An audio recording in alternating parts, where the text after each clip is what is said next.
vahoaka ny Nosy Be ary nanaja ny fepetra sy ny laminy izay niarahana amin'ny izao tontolo izao sy ny fanjakana malagasy na tsy ary voafitaka izahay ny everiny fa tsy mahafantatra ny mombamomba ny boly saritera zany ny mpandraharahany Nosy Be fantatray tompoka amin'ny hendriny izy io tia tsy ilainay Nosy Be ny tourisme national satria tsy mampidy bola mpandraraha eto na miariary izy miala avy Antananarivo any na Roany mitondra sprinter mitondra matelas mitondra vilany mitondra carotte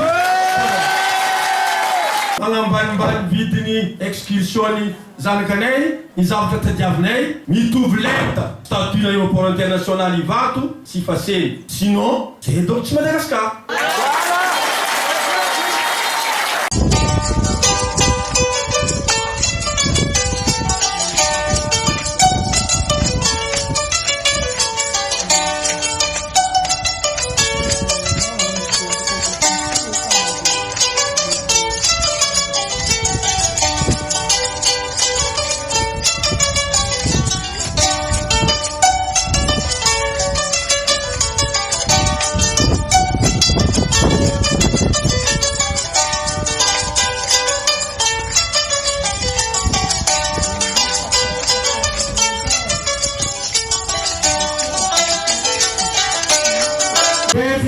Vietoni na manangi na lala okeza choke.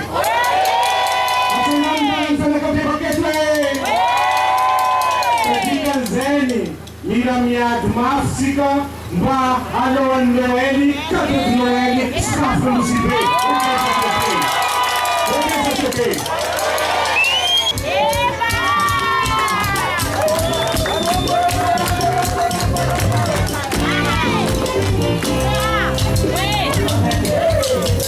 Paula na mkoho na tsuta. Les millions de dollars ziabri atau l'hôpital Nosy Be, atau l'hôpital Dalata, atau l'hôpital Sainte-Marie. C'est de Biafra des frontières. Souhait à vous les Pyrénées de Sikarakaré l'hôpital.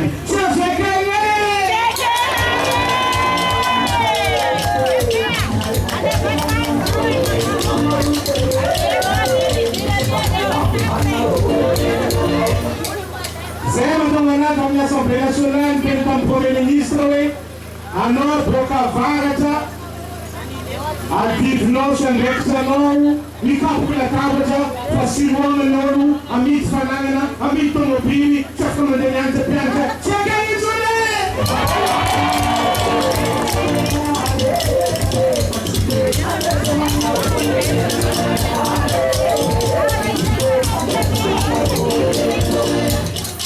sempre demorar suas famílias vai no sistema Vitasi, Sava Fana, Missoula Landava, ok, Sacho, ok?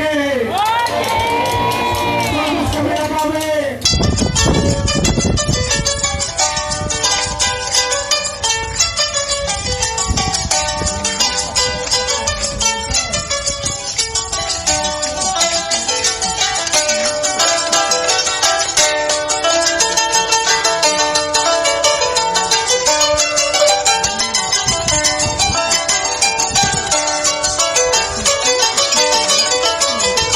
Manologny zavatra iainantsika ankehitriny moa zany agnatin'izany ny zava-dehibe dia hoe ny fody ny frontière dia nisy antsony zaretaka eto Nosy Be satria maro olo tsy agnasa, maro mijaly mivarotra fanagnana dia tsy haiko ny tsy joro ary miray mampiseho firaisankina amin'ny vahoaka Nosy Be ary indrindrandrindra zany zare mpiaradia amin'ny association reto dia tonga zay mankahery fa indrindrandrindra magnambara fa agnano etsika am'izay mamety anazy mba afagna ny fanjakagna magnamindray décision mba hoe sokafagna les frontières satria zay frontières zay dia maro raha finosina na olo artisan zany na olo mpamboly na olo hôtelier, restaurateur, guide, agence de voyage, tour opérateur sy sisa samy mijaly agnatin'izany ka tsy maintsy mampafantatra ny gouvernement hoe fahasalamagna ny karakaraigna dia mijery hôpitaly. Ny hôpitaly zany jerevagna dia maro ny matériel mbola ilainy zareo dia mila karakaraigna zany zay lafiny fahasalamagna zay fa sokafagna frontière. Dia zay zany somary saropiaro anay hoe le fahasalamagna zany tsy voakasiky firy nefa tsika nazy vola maro dia mba mangataka amin'ny fanjakagna zany hoe jerevy malaky le fahasalamagna fa rehefa io zany vova frontière io tsy tokony idigna zany mihitsiny.